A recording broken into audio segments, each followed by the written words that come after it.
Bonjour à tous, aujourd'hui on se retrouve pour faire des analyses de miniatures YouTube de youtubeurs connus pour savoir ce qui fonctionne pour reprendre nous dans nos miniatures. En effet, il faut vraiment se démarquer quand on est sur YouTube parce qu'on est en concurrence avec plein de monde. Alors je vous remets un extrait du live que j'avais fait la semaine dernière et j'ai tout condensé pour vous enlever les parties un petit peu moins intéressantes. Comment faire des bonnes miniatures YouTube? Moi je suis pas une experte en miniature mais je suis une experte en images si je puis dire et j'adore analyser des images, des mises en page, ce genre de choses. Je le faisais déjà durant mes études mais à travers des tableaux de maître, on faisait de l'histoire de l'art, donc forcément on nous avait appris à analyser. Et finalement, une miniature YouTube, c'est un petit peu une image, pas un tableau de maître, hein, on est d'accord, mais on reprend les codes. Quand on est graphiste, on apprend toute l'histoire de l'art pour justement comprendre en fait comment positionner telle ou telle chose, quelle couleur utiliser, etc.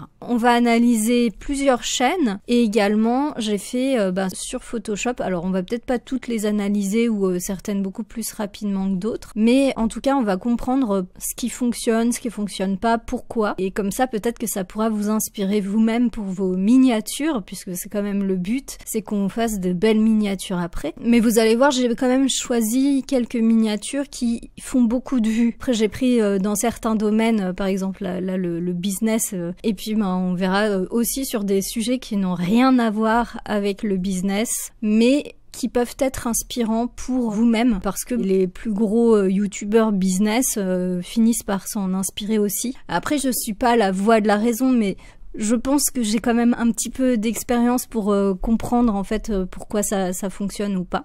Après, vous pourrez me donner vos avis, hein. Comme je le disais, moi je suis pas non plus la voix de la raison totale, hein, parce que aussi dans le graphisme, il faut quand même l'admettre, même s'il y a beaucoup de règles et on a étudié comment le cerveau fonctionnait, qu'est-ce qui fonctionne mieux, au niveau visuel aussi, qu'est-ce qui fonctionne le mieux.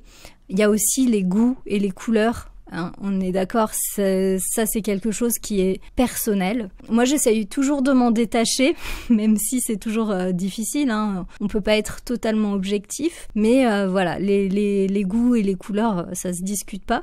Mais en marketing, on est d'accord, on le sait tous, on sait qu'il y a des choses qui fonctionnent plus que d'autres, comme par exemple le copywriting. Moi je ne suis pas du tout une experte là-dedans, mais je sais qu'il y a des phrases, des mots, etc. qui vont fonctionner beaucoup mieux que d'autres. C'est l'art d'écrire, le copywriting pour ceux qui ne connaissent pas. Moi, je fais du copywriting de l'image, si vous préférez. C'est plus mon domaine. Même si à la base, mes études ont été plus artistiques, j'ai fait de la communication ensuite, par la suite, assez rapidement, forcément, puisque c'est que là-dedans que ça embauche, hein. Et donc, je me suis passionnée par tout ça par la suite. On va commencer par cette analyse. Donc ça, c'est Olivier Roland. On va regarder un peu sa chaîne YouTube. On analyse rapidement toutes ces miniatures. Là, on peut voir qu'il a une charte graphique, donc du jaune, du blanc et du noir. Toutes celles qui ne fonctionnent pas à mon sens, c'est celles qui ont un texte blanc et jaune. Il faut faire attention parce que le blanc et le jaune en texte, si c'est pas sur du noir ou une couleur très voilà, comme on peut le voir là, le et de vie là, si c'est pas comme ça, le problème c'est qu'on va pas le voir. Donc ça c'est très important.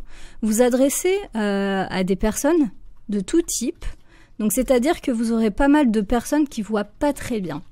Il faut savoir qu'il y a quand même un daltonien sur 12 hommes dans le monde en fait. Sur 12 hommes, vous aurez un daltonien. Ce qui est énorme. Donc déjà, là, les couleurs, on va comprendre assez vite qu'effectivement, les goûts et les couleurs, ça se discute pas, notamment pour ça. Parce que la couleur, on ne sait pas comment les autres l'aperçoivent exactement. On sait que certaines couleurs fonctionnent mieux que d'autres. La couleur qui fonctionne le mieux, c'est le noir sur du blanc. Voilà, ça voilà, il n'y a pas de doute là-dessus.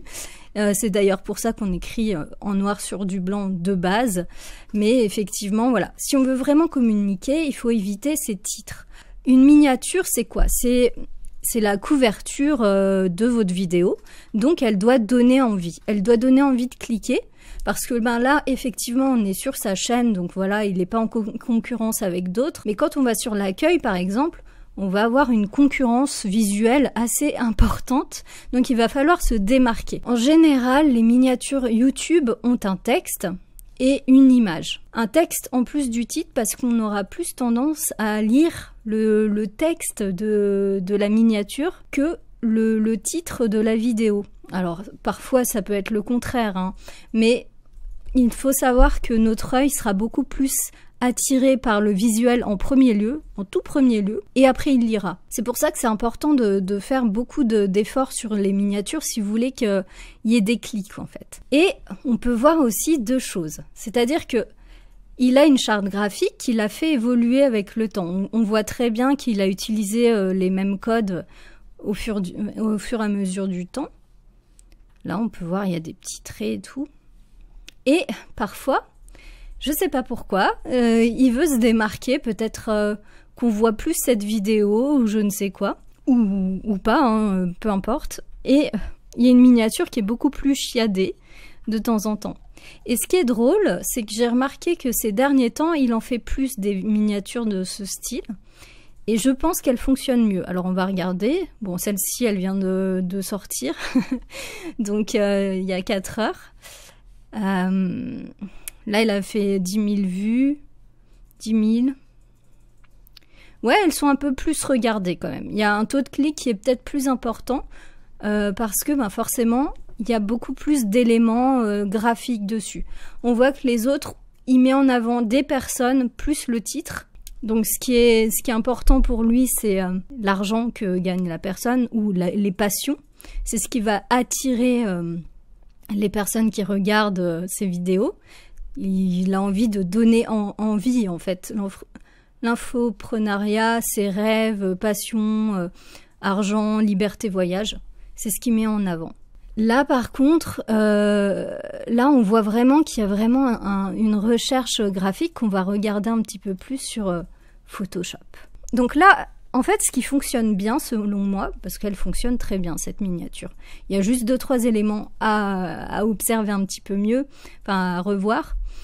Mais ce qui fonctionne bien, c'est le bleu et le jaune. Vous voyez, ce sont des couleurs complémentaires. Donc, en fait, ça va faire ressortir le jaune, en fait, puisque c'est complémentaire. Donc, notre regard va être porté là-dessus. Puis, il y a comme je vous disais, c'est soit du blanc sur du noir ou inverse, du noir sur du blanc. Ça fonctionne très bien aussi. Là, il a mis une petite ombre sur son texte autour pour démarquer le texte du visuel. Donc comme je le rappelle, à chaque fois il faut mettre toujours un titre à sa miniature. Enfin toujours, non c'est pas le cas, c'est pas vrai. Mais c'est conseillé si votre sujet doit être appuyé en fait. Là on voit très bien qu'il y a des billets de banque tout de suite, donc ça attire l'œil. Et il y a le visage d'Olivier qui fait une expression très forte. Et il faut savoir que ça, c'est quelque chose de récurrent sur YouTube, les expressions fortes, parce qu'on a constaté que les personnes qui ont une expression très forte attirent le clic, en fait. Ça attire la curiosité. Pourquoi il a cette expression-là? Et même si c'est très rapide, c'est des millièmes de seconde, voilà, ça va attirer le clic. Ce qu'on peut voir aussi, c'est qu'il y a un petit peu aussi du blanc autour. Alors vous allez voir, on va retrouver ça de temps en temps, même si ça se fait de moins en moins, hein, le blanc autour d'une personne, pour le démarquer du fond. Donc là, au niveau de l'illustration derrière, on est d'accord, ça rappelle aussi l'argent, les vacances, le rêve, etc.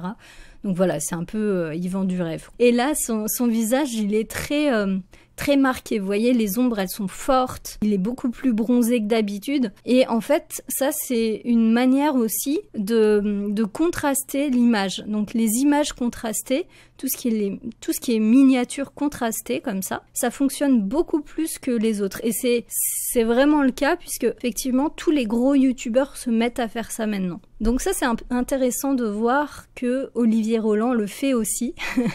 Donc, on peut constater que il a bien retravaillé son image, ça a été bien retouché, etc.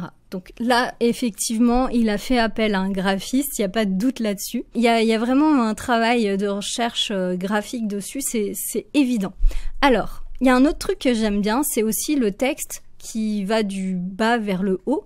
Ça donne un côté très dynamique, positif au message en fait. Si vous voulez faire un message un peu plus dynamique, voilà, inclinez-le un petit peu, mais pas beaucoup, hein, vers la droite, et vous allez voir que ça donne tout de suite un peu plus de peps. Par contre, si vous faites l'inverse, ça va faire l'effet inverse, ça va faire, et on le verra sur une autre miniature, ça donne un côté négatif en fait. Le seul problème de cette image, je dirais, c'est que sa tête est mise au mauvais endroit. Bon, au mauvais endroit entre guillemets, hein, ça dépend ce qu'il veut qu'on voit en premier. Puisqu'on lit de gauche à droite, on va voir le texte en premier et après sa tête. Même si là, sa tête, vu qu'elle est grande et on est attiré visuellement par l'être humain en général, je pense que ça s'équivaut un petit peu. Ce que j'aime bien aussi, c'est la maîtrise du 1 tiers, 2 tiers. Ça, en mise en page, c'est quelque chose qui est très classique, mais qui fonctionne très très bien. Ça permet d'avoir quelque chose de beaucoup plus dynamique. Donc, vous voyez là, en fait, cet espace, c'est 2 tiers de l'espace de l'image, et ça, c'est à peu près 1 tiers. Bon, c'est pas des calculs exacts, hein, mais c'est souvent comme ça qu'on fait les mises en page. Et ça, c'est quelque chose qui fonctionne très très bien. Passons à la miniature suivante. Je vais essayer d'être beaucoup plus brève pour les autres. Donc là, c'est pas du tout des images photographiques, quoi qu'on peut en voir un petit peu en fond. C'est plutôt des illustrations, mais qui expriment encore une nouvelle fois très bien les expressions humaines. Et là, on peut voir qu'il y a 2 petites vignettes. Une vignette, c'est mauvais, stop, et une vignette, c'est bon. Donc ça interpelle parce que là on se dit les personnes qui sont bien lavées, pourquoi ce serait mauvais, et quand on est sale, pourquoi ce serait bien. C'est quelque chose qui interpelle, donc visuellement on se pose des questions. Encore une fois, c'est comme l'expression du visage d'Olivier Roland, on se dit mais pourquoi. Et il y a encore le titre, on voit que c'est hygiène. Et donc on peut constater qu'en fait ce que j'aime bien dans cette image, et c'est pour ça que je l'ai prise, c'est qu'il y a 2 éléments principaux qui s'opposent. Et ça c'est bien parce que on voit qu'il y a une ligne comme ça qui remonte, qui partage les 2 images en fait. Enfin, il y a vraiment 2 images. C'est un peu comme le avant-après, ça fonctionne super bien sur YouTube. Vraiment, ça, si vous voulez le faire, allez-y. On a 2 ambiances et vous allez voir que j'en ai pris d'autres. Vous voyez, là encore. Et là, il a mis une petite flèche. Pourquoi elle est jaune cette flèche? Parce que les ambiances sont bleues et comme je vous disais tout à l'heure, le bleu et le jaune sont des couleurs grossièrement complémentaires et donc elles fonctionnent toujours très très bien ensemble, donc ça se démarque très bien l'une et l'autre. Donc là on voit 2023, c'est le passé. Donc alors le passé c'est toujours un peu grisé, enfin le passé aujourd'hui, mais bon dans le contexte ça fait un peu passé. Et dans le futur il y a toujours des couleurs très vives, très saturées. Alors suivante, il y a encore, vous voyez, 2 éléments différents. Comme je vous ai dit, ça sur YouTube, ça marche super bien. Il faut vraiment... bon là, c'est vraiment partagé au centre, bien droit. Et puis, c'est parce que c'est pour montrer vraiment la différence. On voit rapidement que moins 40 degrés, plus 55, ouais, qu'est-ce qui va se passer? Donc là, ça interpelle vachement. Elle est simple et en même temps très travaillée cette image et je l'ai trouvée tout de suite assez intrigante. Et là on voit le froid, donc c'est les couleurs froides, on dit c'est le bleu, toutes ces couleurs là. Et là à droite, c'est les couleurs chaudes, donc rouge, orange, jaune, voilà, et qui sont en opposé au bleu. Donc c'est encore complémentaire, hein. Et donc du coup, ça permet d'avoir vraiment les deux versions assez présentes et assez, ouais, elles interpellent assez vite en fait. Ça, c'est quelque chose que vous pouvez reprendre sur votre business. Donc je remonte les 2 autres, hein, qui sont aussi en opposé. Celle-ci, on arrive sur une image que j'aime bien parce que elle montre beaucoup de choses. Donc là, déjà, il y a une expression de la personne. Lui, en fait, il est chroniqueur là-bas, et donc il est assez connu. Donc c'est lui qu'on va mettre en avant, puisque ça sera aussi sa chronique. On voit, il a une expression un peu plus forte. Bon, même si c'est un peu... Enfin, voilà, mais il n'a pas un sourire, il n'est pas parfait. Voilà, et on voit qu'il est en mouvement. D'ailleurs, cette image a un mouvement assez fort, hein. On voit que tout part dans tous les sens, mais surtout dans le sens vers le bas. Même les les images, vous voyez, elles sont orientées vers le bas, donc c'est négatif, on voit que tout s'effondre. Ça, c'est explicitement, on comprend ça. Tout s'effondre ici, et là, c'est vraiment appuyé par la flèche, donc les flèches, ça fonctionne très très bien. Et comme je vous ai dit, les images, elles tombent toutes vers la droite. C'est vraiment, on comprend tout de suite que ça va être un effondrement. Donc même s'il n'y avait pas la flèche, on l'aurait compris. Et donc, il y a aussi autre chose que j'apprécie dans cette image et qui est assez à la mode justement, c'est l'effet un peu lunettes 3D, vous voyez, avec du bleu rouge là sur les bords. En fait, c'est un effet qui est un peu vibrant, et ça, c'est quelque chose qu'on voit de manière de plus en plus récurrente sur les miniatures, et notamment un peu le rose fluo là. Vous allez voir, on va le revoir dans d'autres miniatures, mais effectivement, c'est souvent utilisé en ce moment. Donc là, il n'y a pas de titre, mais l'image, elle explique assez rapidement, en fait, visuellement, de quoi la vidéo va traiter, en fait. Celle-ci, comme je vous disais, le voyage, etc. Si vous faites une vidéo de voyage, vous n'êtes pas obligé de faire un titre, en fait. Donc là, elle est très simple, cette miniature. On le voit, lui, avec une expression sérieuse, mais il regarde vers l'avenir, vers la droite, encore une fois, et tous les traits, vous voyez, si on mettait des obliques, vous voyez, ça fait comme ça, hein. Hop, ça monte toujours. Voilà, on voit à peu près. Ça monte toujours les obliques vers la droite. Et donc, ça porte le regard finalement sur cette ville qui est dans les montagnes. Donc voilà, ça interpelle, on se pose la question pourquoi il a cette expression, et en même temps on a envie de partir avec lui. Ce qui est bien, c'est que notre regard est porté en premier lieu à gauche, comme je l'ai expliqué, donc sur le grand JD. Donc on voit tout de suite, vu que c'est un youtubeur connu, on arrive tout de suite à identifier quel style de vidéo ce sera avec ce protagoniste là. Et là on va comprendre qu'effectivement on va faire un petit voyage avec lui. Surtout qu'en plus il a gardé bien son sac à dos et sa casquette. Donc ça, c'est des éléments, en fait, peut-être que quand on fait une miniature, on se rend pas compte qu'il faut les garder, etc. Mais ça, c'est important, parce qu'en fait, inconsciemment, on va tout de suite comprendre qu'on va aller en randonnée avec lui, on va voyager. Et ça, c'est super important. En fait, il faut que l'image, elle explique la vidéo en très peu d'éléments. Parfois, ils en rajoutent plein, hein, mais là, vous voyez, elle fonctionne très bien, elle est très neutre. Donc là, on voit que la porte, en fait, cet élément-là prend pas 2/3, mais plus que la moitié de l'image. On voit le gamin qui insulte directement, ça interpelle. Puis on voit que l'insulte, elle est mise vers le bas et qui porte le regard vers Michou, qui lui fait une expression et il fait chute. Donc on comprend que il va écouter, voilà, c'est assez expressif, hein, il va écouter ce que va dire l'enfant. Donc on comprend à peu près le principe de la vidéo rien qu'en regardant cette image.